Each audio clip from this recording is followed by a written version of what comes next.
এরপরে প্রশ্ন হলো, ছোটবেলা থেকে শুনে আসছি এক ওয়াক্ত নামাজ ছেড়ে দিলে 2 কোটি বা তার চেয়ে বেশি সময় জাহান্নামের আগুনে থাকতে হবে, এটা কতটুকু সহি? ভাই, এই মর্মে একটা কথা আপনারা ছোটবেলা থেকে শুনে আসছেন, আমরাও সবাই শুনে আসছি, সেটা হলো এক ওয়াক্ত নামাজ কাজা করলে, এক ওয়াক্ত নামাজ না পড়লে তাহলে সেই ক্ষেত্রে 2,88,00,000 বছর জাহান্নামের আগুনে পোড়াইতে হবে, এক ওয়াক্ত নামাজ কাজার কারণে, ছাড়ার কারণে। এই কথা শুনছেন না আপনারা? তো এই বিষয়টি আসলে যেই বর্ণনাতে পাওয়া যায়, সেই বর্ণনাতে 80 হুকবার কথা বলা হয়েছে, 80 হুকবাকে যোগ বিয়োগ করে 2,88,00,000 বছর বের করা হয়েছে। এটা ফাজাইলে আমালে শেখুল হাদিস জাকারিয়া রহমতুল্লাহ আলাইহি উল্লেখ করে এরপরে বলেছেন, এই মর্মে হাদিস বিভিন্ন বইতে লেখা আছে কিন্তু আমি কোথাও পাই নাই।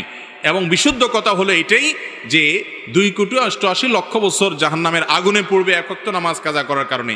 এই মর্মে কোনো বিশুদ্ধ তো দূরের কথা, কোনো আপনার দুর্বল হাদিসও নাই, বরং এটি সম্পূর্ণ জাল, ভিত্তিহীন। কোনো হাদিসের কিতাবে এরকম কোনো কথা বলা হয় নাই।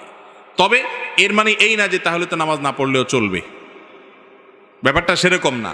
নামাজ না পড়লে জাহান্নামে অবশ্যই যেতে হবে, তবে সংখ্যাটা কি হবে, এর বেশিও হতে পারে, এর কমও হতে পারে। আযাবের সংখ্যাটা এরকম ফিক্স যে সংখ্যা এখানে বলা আছে এরকমটি হাদিসে বর্ণিত হয় নাই, এর চেয়ে বেশিও হতে পারে, কমও হতে পারে। জাহান্নামে যাওয়ার মৌলিক একটা কারণ হলো নামাজ ত্যাগ করা।